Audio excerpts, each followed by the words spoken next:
Welcome back, everyone. You're watching the last and final Let's Draw Mohawk Storm video. And in this video, I will be coloring in the character and kind of just showing you my process for coloring in characters and just going over a little bit of like what I do and what's my process for coloring in characters. So hopefully the things that I share with you will be helpful to you when you are coloring in your own characters. With this Storm video, I want to show you how I put down the flat colors, and then at the end you're going to see the shadows and the highlights that I do after I lay down all the flat colors. On the left, you'll see a little color palette that I made.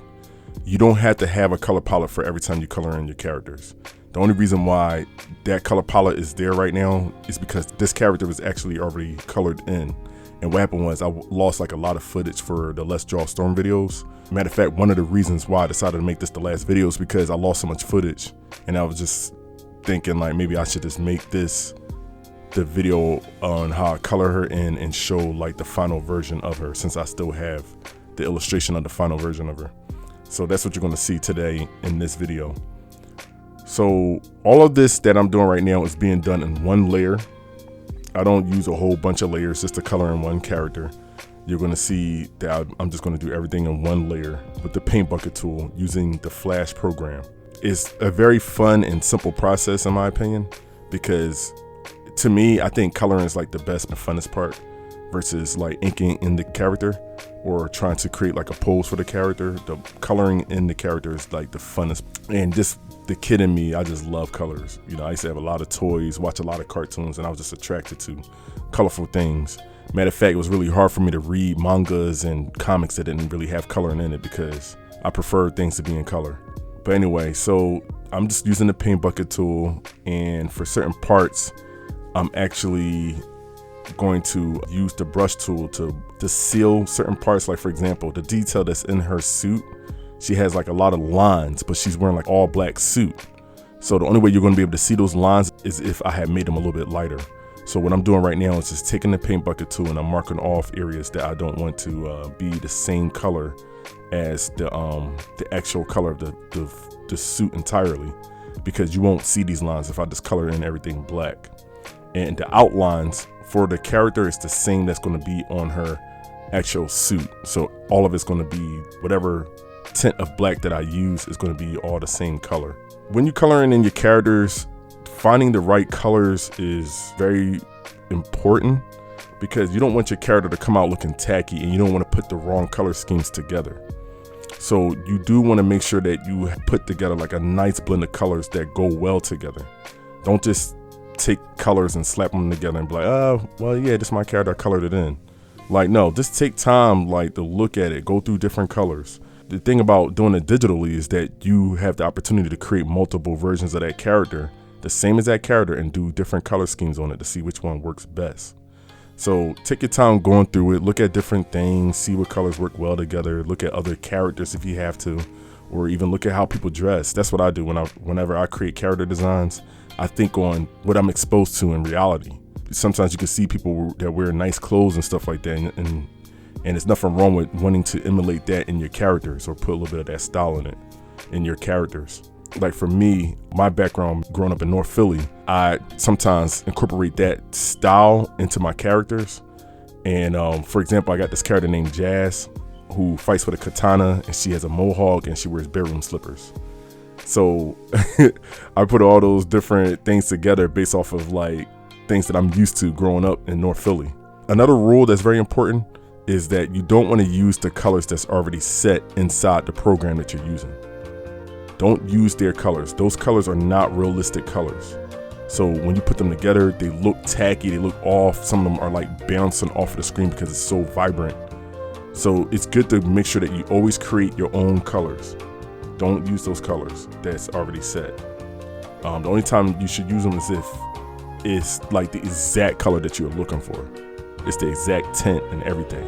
But if it's not, don't use those colors. Just create your own colors. Always recommend that you create your own colors. Whenever you're coloring in your character, another thing to avoid is making sure that your colors are not too close to each other.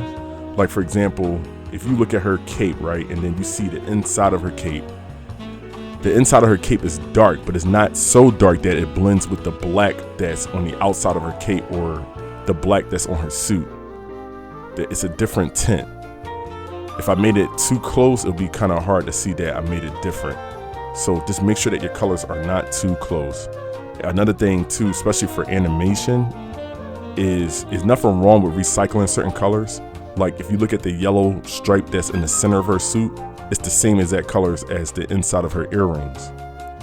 And that's a really good thing to keep in mind for creating characters, because for American animations, a lot of our animations is not done in the States. It's not done in our country. A lot of times we ship out our animations, and when you have so many different colors going on or individual colors inside one character, it just raises the price for the character because they got to have that color for every time they redraw that character, especially if it's 2D animation. So keep in mind that there's nothing wrong with recycling certain colors that's already on the character. So with this right here, the first thing I do is I lay down the flat colors, and after I lay down the flat colors, I go over it again, putting the highlight and the shadows on last. So I don't, it's like a process. That's why you seen like phase 1, I start off with just roughing out the sketch. Phase 2, I start cleaning up the sketch and making it look more like the character. Phase 3 was, I think it was me inking. And then phase 4, no, I think it was cleaning up the final sketch. And then phase 4 was me inking the character. So same thing with coloring. It's a couple of phases for the coloring. The first thing you want to do is make sure you lay down all your flat colors. And after all your flat colors are laid down, you go back and you start putting in the shadows. Like how I got the highlight on her top of her head, and then I put like the highlight on her shoulder. And then I'll go ahead and put like the shadow under her neck, and I'll put the shadows on her hair. The process that I do in Flash, all of it's still on the same layer. What I do is I mark off those areas that I want darkened, and then after I darken it, I use the paint bucket tool to fill it in. That's how I create the shadows that I need for my character after the flats are laid down. This is what the character looks like with all the flat colors. Another thing you want to avoid is using like her hair and her boots. You don't want to use 100% white. Try to avoid using 100% white. Like I used it for her eyes because she's going to have electricity coming from her eyes, so it kind of makes sense for her eyes to be that bright because it's glowing. But like for her hair and her gloves and her boots, I don't use 100% white because 100% white and 100% black, it's not TV safe colors, and they're also not realistic colors. So just try to keep in mind, like whenever you're using black or using white, just try to use like a different tint of it or add a different color to it to kind of like make it not 100% that color. For the white of her boots and her hair and her gloves, I'll put a little bit of blue in there. So this is the character finished. This is Mohawk Storm, the final video of her. Let me know what you think. As I said in my other video, if you have any suggestions for a character that you'd like me to do next, definitely let me know. I wanted to stop with Storm. I didn't want to do, I only wanted to make one more Storm video because I felt like, again, I lost a lot of footage of me working on her, and I kind of want to move on to something else too. I want to move on to a different character. So yeah, by all means, if you have any suggestions, just let me know. If you have any questions about anything, please let me know in the comment section.